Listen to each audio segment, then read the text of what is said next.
नमस्कार, मैं आपके साथ आपकी होस्ट पूजा। न्यूज़ एरा 24/7 के इस विशेष कार्यक्रम रूबरू में आपका स्वागत है। इस कार्यक्रम में हम आपकी मुलाकात करवाते हैं जानी मानी हस्तियों से। तो आज कार्यक्रम को आगे बढ़ाते हुए आपकी मुलाकात करवाते हैं इंडियन नेशनल कांग्रेस के नेता अश्वनी हांडा जी से। अश्वनी जी, आपका बहुत बहुत स्वागत है। पूजा जी, आपका भी बहुत बहुत शुक्रिया और आपका मुझे इनवाइट करना अपने स्टूडियो में। मैं आपके सभी दर्शकों को अभिनंदन करना चाहता हूं और आपका एक बार फिर तहे दिल से शुक्रिया अदा करूंगा। शुक्रिया सर, मेरा पहला सवाल आपसे जो आम रहता है कि आपने राजनीति में आने का क्यों सोचा और पहला आपका स्टेप कब था कि आप राजनीति में आओ? मतलब क्या सोच के आपने राजनीति ज्वाइन की? देखिए, पहले तो ये रहता है कि पढ़ाई खत्म करेंगे, उसके बाद अच्छी जॉब लग जाएंगे, आईपीएस बन जाएंगे, आईएएस बन जाएंगे। लेकिन मुझे कहीं ना कहीं ये लगा कि मेरे एक दिल की भावना थी, दिल के अंदर एक अभिलाषा थी कि मैं लोगों की सेवा करूं। और लोगों की सेवा करने के लिए आपके पास एक ही ऑप्शन रहता है कि आप दो तरह की सेवा कर सकते हैं। एक तो एनजीओज बना के ताकि आप सोशल वर्क कर सकें, और दूसरा होता है कि आप मास को जो है वो लीड करके, पावर को पक्ष में करके, तो आप उससे ज्यादा लोगों को बेनिफिट पहुंचा सकते हैं। तो जो मेरा मकसद था वो यही था कि मैं मास को ज्यादा से ज्यादा सेवाएं पहुंचा सकूं। इस वजह से मैं राजनीति में आया। और मैं राजनीति में, आपने पूछा कि कब आए, तो राजनीति में मैं 2003 में आया था।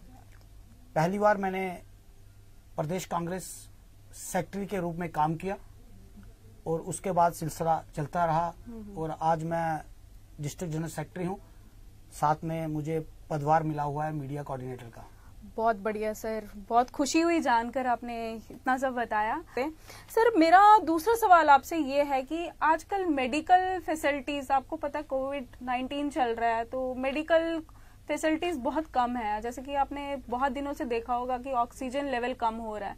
सर, क्या रीजन है? एडमिनिस्ट्रेशन की लैक है या क्या कहते हैं आप? इस बारे में क्या राय है आपकी?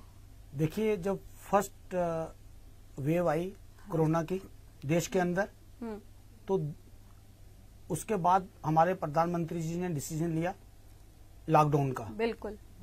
और पूर्ण रूप से पूरे भारत को लॉकडाउन कर दिया गया। और मेरे को लग रहा है कि वो जो प्रधानमंत्री जी का डिसीजन था वो कहीं ना कहीं गलत था।